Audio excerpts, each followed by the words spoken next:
For our final project, we're really focusing on the idea that you are not a camera. You're not trying to perfectly capture the reference photo. You're not trying to perfectly make a photorealistic painting. You are an artist and you're painting a painting, and it's okay that it looks like a painting.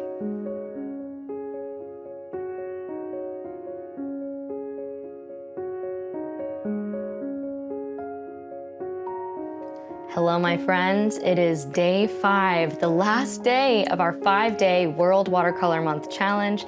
And today we are going to paint a hazy field of flowers. We're also going to use layers really intentionally, starting with blurry light layers in the background and slowly building up with definition, meaning painting on dry paper so you have like clear lines, and also darker and more vibrant colors to contrast against the lighter, blurrier background to create depth.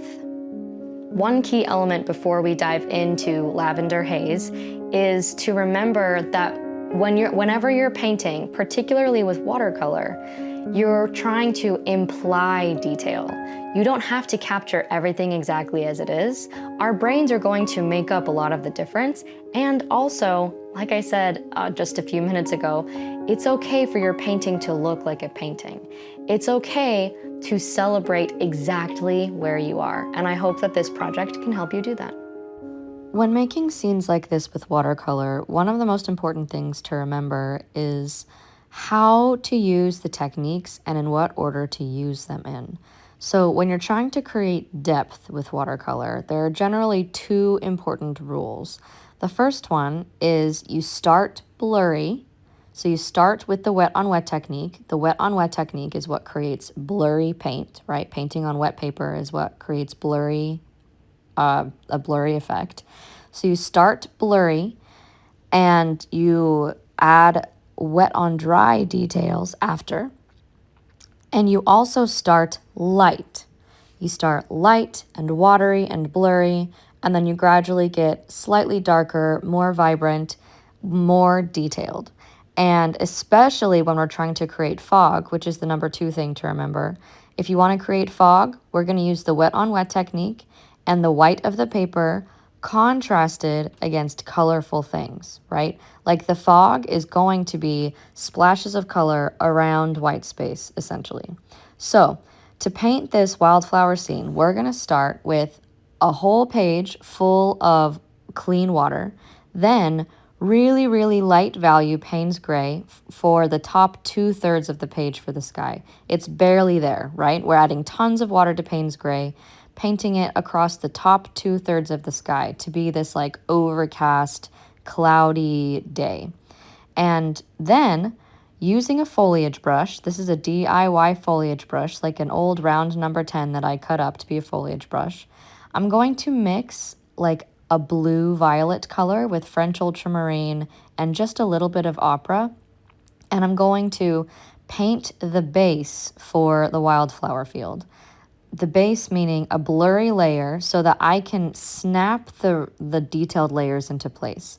And the key thing with this is I'm kind of moving back and forth in zigzags, and I'm leaving behind white space because that's where I'm going to put the green. So we're just implying detail, right? We're implying detail right now, and this is the lightest and blurriest layer. Next, I'm going to mix some green. So I used French ultramarine plus, I think, Hansa yellow light. Also could have been French ultramarine plus new Gamboge. Either way, where the white spaces are, I'm going to tap in some green. And I can tap in some green in other places too.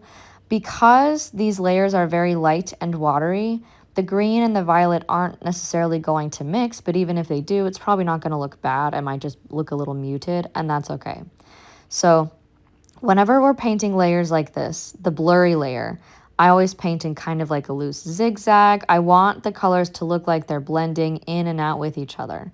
And in order to capture the depth of this scene, I want to make sure the horizon where the wildflowers are kind of like blurs in the background, right? So it's like you can't really, you can almost just barely tell where the sky and the wildflowers meet. We have the blurry layer. Now it's time to paint a wet on dry layer. So I'm using a round number 6, that same like kind of periwinkle, French ultramarine plus opera rose color. And wherever it's violet, especially from like the bottom 2/3 of the flower field specifically, I'm just kind of painting in rounded scribbles. This is called scumbling. Scumbling is a term with painting that just means like you're basically painting scribbles, but in kind of a specific shape in order to mimic something. Often, very often, foliage.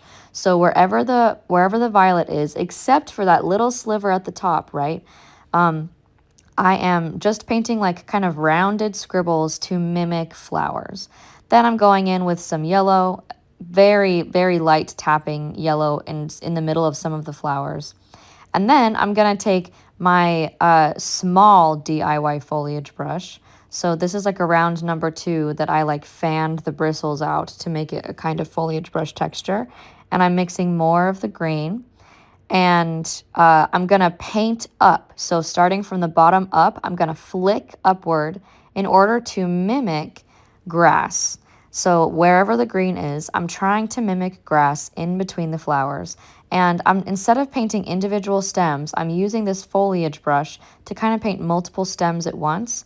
And the stems are larger at the bottom, and then they gradually get smaller and closer together at the top.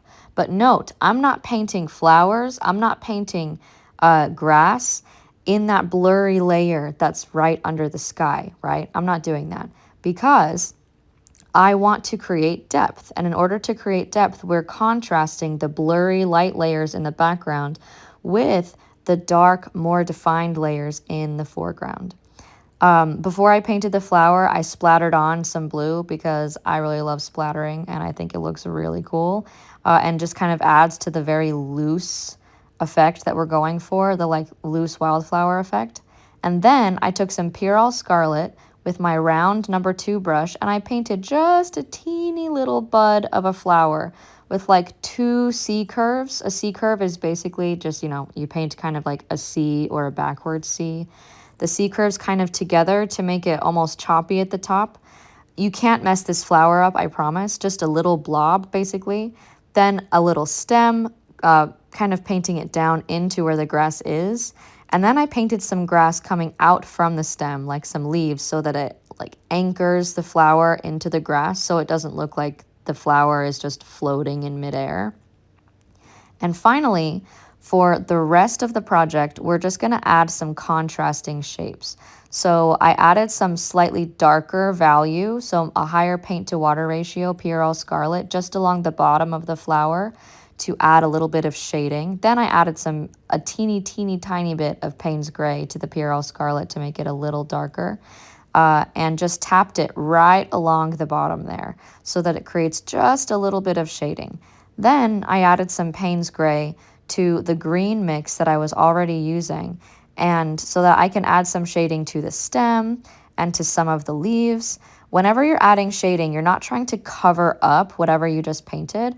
Basically, you're just painting either off to one side or along the bottom to add a little bit of depth, to add a little bit of shadow. Then I'm going to do the exact same thing with the flowers. Just along the bottom of some of the flowers, I'm going to add some slightly darker. This might just be French ultramarine. Some slightly darker to kind of snap the flowers in place. And there you go. That's the whole painting. We started really light and really blurry, and then we gradually added more detail, but we left behind the light layer in the background, right? That blurry light like sliver in the background. And that is to kind of help your eye tell the story of really light, like the land kind of disappearing into the sky, and then you're slowly bringing it forward using these techniques. So, what did I love and what did I learn? I think one of the things I really loved was painting the blurry layer first and then painting the sharp layers on top of it. I also really liked the pop of red against all of the like the blue, violet, and the green, and against the really kind of very light gray overcast sky. I think that looked very cool. And things that I loved painting, because it's also important to, whenever you're thinking about whatever you loved, it's not just what is the end result that turned out really well. It's also, what did you enjoy painting? What part of the process did you enjoy the most? And one thing that I always love is splattering. So I really loved doing a little bit of blue splatters over the flowers to kind of enhance the texture that I was looking for. Some of my favorite thing. What did I learn? To create depth, you're starting light and then you're gradually growing darker. You're starting blurry and then you're gradually growing more defined, right? And you can also, it's also something that I learned when painting scenes like this is you don't have to paint the exact thing. You can paint loose shapes that are kind of like inspired by the flower, and that is enough to imply detail to snap the scene together. And isn't that such a relief? Because it makes it so you don't have to be perfect. And that's it. Thank you so much for painting with me, my friend. I had so much fun. And as always, happy painting, and I will see you next time.